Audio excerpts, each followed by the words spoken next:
Kailangan talaga namang hindi pa nauubusan ng swerte.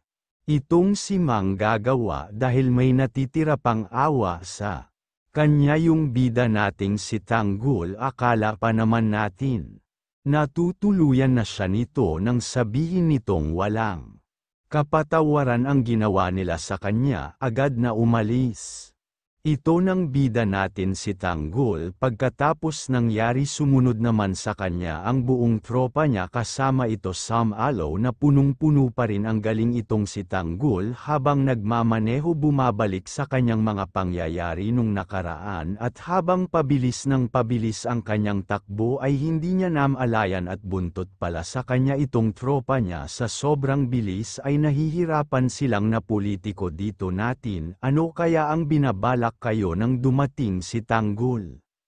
Anipay na kaya niya tumama niyan. Tapos naman, kumusta po kayo mga kapamilya, at welcome po dito sa ating munting tambayan at ang panitikan sa kultura nito. Halika, samahan niyo po ako at pag-usapan natin ito.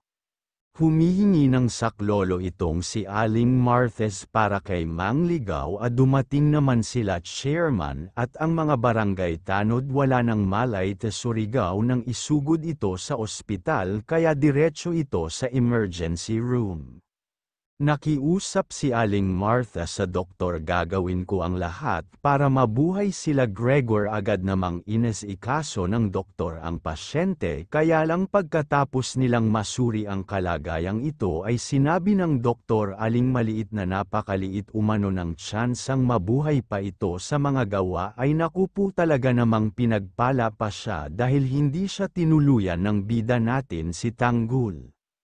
Pero ang malas naman niya, ngayong nabigyan pa siya ng pag-asang mabuhay dahil baka mas masaklap pa doon. Hanggang Pinay dinukot-siko sa kanya, kaya good luck na lang doon sa Rigor. Asunsyon naman na talagang hindi pinapalagpas. Gusto mo ng pagkakataon at para disiplinahin ang peking anak mo, sinabi sa pag-aakalang ito ang nanggugulo sa Quiapo. Gulat na gulat naman sinabi na pagbuhatan na naman siya ng kamay nito ang kanyang ama.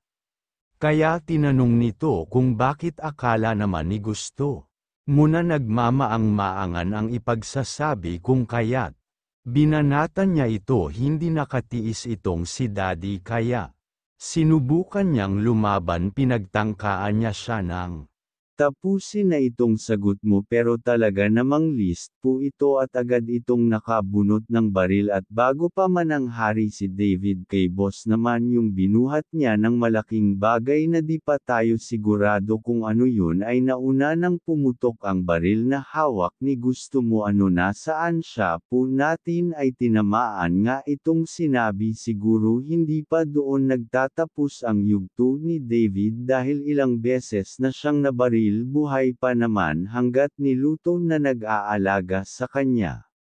Pero isang tawag ni Aling Marthes, malalaman na talaga dito sa muna ang nangyari kay MacGregor, at dito na siya ang isang maganda kung sino ba talaga ito ng sanggol ang kasama niya sa mansion. Sa pagkakaalam niya ay protektado nito ay kanyang anak, ang tatay ni Kira. Gayan ang mga tataka siya kung bakit iba ang nakarating sa kanya mula kay Aling Tinding na nag-record 4 na tanggol ay nagkaroon ng ulan na muntik na maikinasawi ni Mang Gregor sa ligaw na bala. Maraming salamat po. Please like, share, subscribe my YouTube channel. Maraming salamat po. God bless all.